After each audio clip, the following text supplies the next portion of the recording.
Hi, this is Manjula Narayan, books editor, Hindustan Times, and I have with me Ram Guha, hi, whose latest book, Gandhi, The Years That Changed the World, 1914 to 1948, is just out. I'll just read this little bit out. A friend from Gandhi's London days, who had followed his subsequent career closely, remarked in 1934 that Gandhi is a problem. To rulers and governors, he's a thorn in their side. To logicians, he's a fool. To economists, he's a hopeless ignoramus. To materialists, he's a dreamer. To communists, he's a drag on the wheel. To constitutionalists, he represents rank revolution. To this list, we might add, to Muslim leaders, he was a communal Hindu. To Hindu extremists, he was a notorious appeaser of Muslims.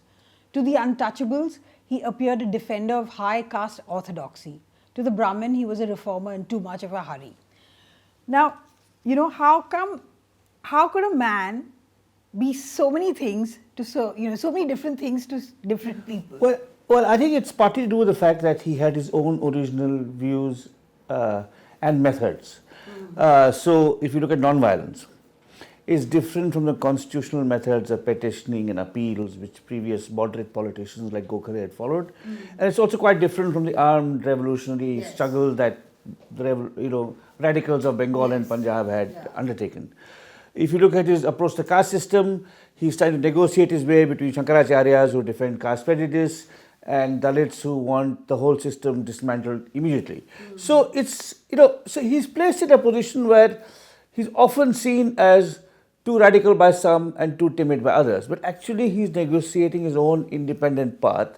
And part of his appeal is that he negotiates these two extremes.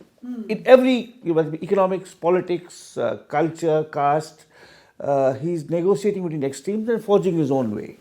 So he becomes controversial. I mean, it's like, as someone says, the guy in the middle of the road is hit by the bus from both sides. Right? Okay. So something like that happens to him. Yeah. Okay. While Dalits have this problem with him, isn't his relevance really to the rest of, to non-Dalit sections of Hindu society, is the fact that he made them ashamed of their own prejudices? Absolutely. So I think, if you look at how social reform takes place, if you look at the whole issue of emancipation of women, okay, it was first raised in England by 19th century philosophers like Mill, John Stuart Mill, who felt guilty and said women should get the vote. Then women took the cause as their own and the suffragette movement took it forward. Similarly with the caste system, you have guilt-ridden upper caste reformers like Gandhi, then who are followed and whose agenda is made more radical and more direct by Ambedkar, who comes from an oppressed community himself. But you're absolutely right. Today, Dalits do not need a Gandhi to patronize them. They have their own icons, their own heroes, their own ideas, their own ways of struggle. But upper caste Hindus still need Gandhi to remind them that caste prejudice and stigmatism continues. So I think in his time, he was a genuine pathbreaker in that he was the first major upper caste Hindu reformer to directly attack the caste system and to make it a part of his political campaign to the extent of suspending the civil disobedience movement to attack untouchability. So in the 1930s, he was a genuine radical. But today, we have many other Dalit activists and leaders and thinkers and inspired by Ambedkar. But I think just as men who oppress their wives and who bully their daughters and do other kinds of things need to be reminded of the importance of gender equality. Similarly, upper caste Hindus, men and women, need to be continuously reminded of the awful prejudices that marked and still in many respects mark our society today. And that's why Gandhi is relevant, because he shames us. Some of his ideas, when you read his the primary source, like what he's written himself, some of his ideas about diet, they're absurd. They're and his they're experiments, peculiar. Peculiar. But I think it's important that he did not impose his dietary preferences on everyone. Okay, he never expected all his disciples to be vegetarian. All right, he did not expect that Christians and Muslims would stop eating meat or even beef. Right. So I think he felt that he had to simplify his life. He was he called himself a quack physician. So apart from diet, he was expecting with all kinds of other treatments. Digestion. Yeah, that's it. Fruit and all kinds of odd things like massages and poultices and so on. So he was experimenting on himself all the time. But he did not, there was a time in his life, for example, which I described in the prequel to this Gandhi Before India, where he wanted to become a surgeon himself, right? So he was open to modern medicine. He was open to other people's preferences. But he certainly had a obsession with living a simple, pure, ascetic life himself. Looking at where we are today as a nation, and the relevance of Gandhi to us, and also the way, where Hinduism itself is, it's at a certain crossroads right now. I mean, we have to accept. So, and the choice, maybe, really close in the future, is whether it moves towards a more extreme form or a form like the one that Gandhi propagates. Right. Now, what do you think about? So I'd say that at the level of theory, the battle against caste prejudice has been won.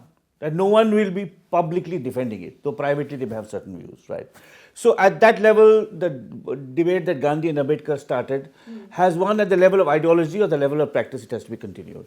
Where Gandhi's ideas remain relevant, and where I think Hindus today, or Indians today, Hindus in particular, because Hindus are a majority of Indians, but Indians today need to take cognizance and reflect. The first is the idea that Hindu-Muslim harmony, which includes Hindu, Muslim, Sikh, Christian, Jain, Parsi harmony, is absolutely crucial for this country to survive. That just because other countries demonize, stigmatize, oppress their minorities, including countries that neighbor us, we should not be imitating them. I think that if we do, that is a recipe for more violence, more conflict, and national disaster. The other is the whole question of non-violence. Gandhi would have been absolutely opposed to the Bajrang Dal and also to the Naxalites. Anyone who uses violence would be abhorrent. And I think it's important in today, particularly in today's polarized political discourse, including social media, to recognize that Gandhi always used non-violence in word and in deed. When he resisted the British, he did not do it through force of arms, but by sacrificing his own life. He and his colleagues sacrificed, themselves and went to prison or whatever.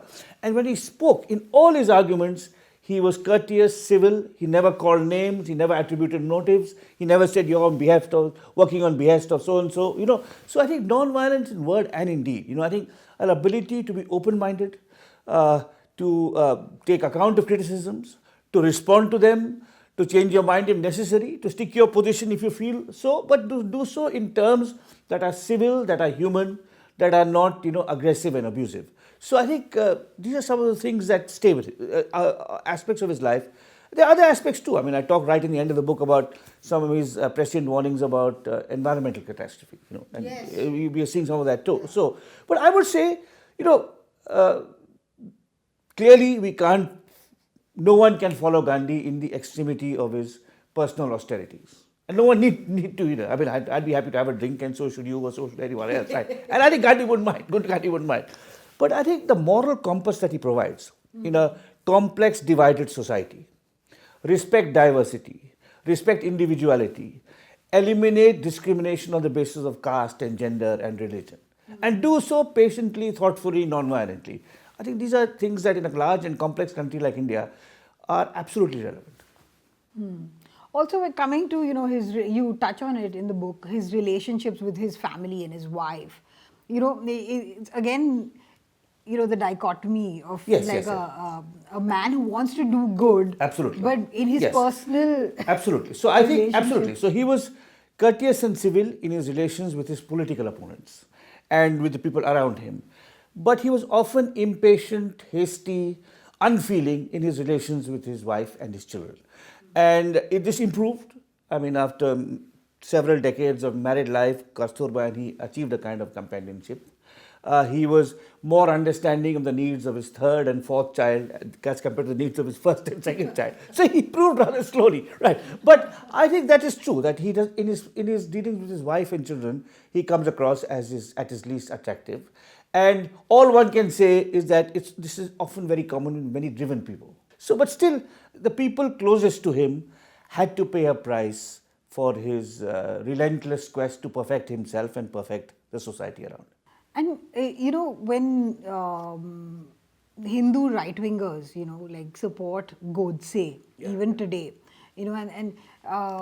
what do you say to that? I mean, I think it's short-sighted and tragic. It's like the idea that violence will bring a quick fix, it won't. I mean, and you have to live with difference. I mean, in this world, you have to get along with people with different ideas, with different philosophies, and so long as you can get along with dignity, with compassion, and you can respect their differerences, the idea that if we become a powerful Hindu state, if Hinduism becomes the core of our everyday life, we will dominate the world, is absolutely absurd. Look at what happened to Pakistan. Pakistan was united on the basis of religion, but they were divided on the basis of language. No, but within religion itself, they are discriminating among also Muslims. That's it happens. So first you go against the There's Hindus. no end to That's how first you much. go against the Hindus, then you go against the Sikhs, then you go against the Shias, then you go against the Ahmadiyas. It's crazy. I mean, There's no end to it. There's no end to it. So we should be cautioned by the example of places like Pakistan and Bangladesh. And it's not just Gandhi. I mean, it is also people like Nehru who passionately believed that, and rightly so, in my view, that Muslims and Christians would have the same rights as Hindus did. So, and you must look at yourself in the mirror. I mean, Gandhi would also have been appalled. I've said this several times. Gandhi would have been appalled at the idea that Hindus are destined to be the Vishwa Guru of the world. He would say, first look at yourself and correct. I mean, what are these fantasies you have about your greatness when you live in a country disfigured by poverty, disease, environmental degradation, social violence, abuse of women, right? What are you going to teach the world? First teach yourself and improve yourself, right? So Gandhi was convinced self-improvement, which meant the improvement of the individual, the culture, the society, the religion, was crucial to Gandhi's message. I mean, Gandhi said, we are not perfect. We are born flawed because we are human, but as long as we are aware of what these flaws are and can find ways of correcting them and ameliorating them, we can become a more tolerant and more inclusive society. And I think young men are impatient. They want quick fixes. I mean, that's why young men either join the Bajrang Dal, or they join Islamic jihadists, or they join Naxalites, or they join the Shiv Sena, and they think that anger and brute force will transform the world into a utopia. I mean, that is something that has cost us so much already, that I think patience, tolerance, understanding, respect for diversity, we have to have wise counsel telling young people, and particularly young men, because violence is generally conducted by young men, not by young women. Okay. And most of the violence in India is done by men between 18 and 30 who are looking for angry shortcuts to fulfillment and happiness. And I think Gandhi is a caution to all of them, or to all of us. Yeah. So that's what we have to learn from him. Okay. So that's great. We've had a nice conversation. Go out and get this book. I mean, I'm not saying you should read it at one go. Okay. But definitely there's much to, because you said that you've accessed a lot of new papers. Absolutely. Many new archives all around the world which I've looked at. Yeah. Thank you so much. Thank you.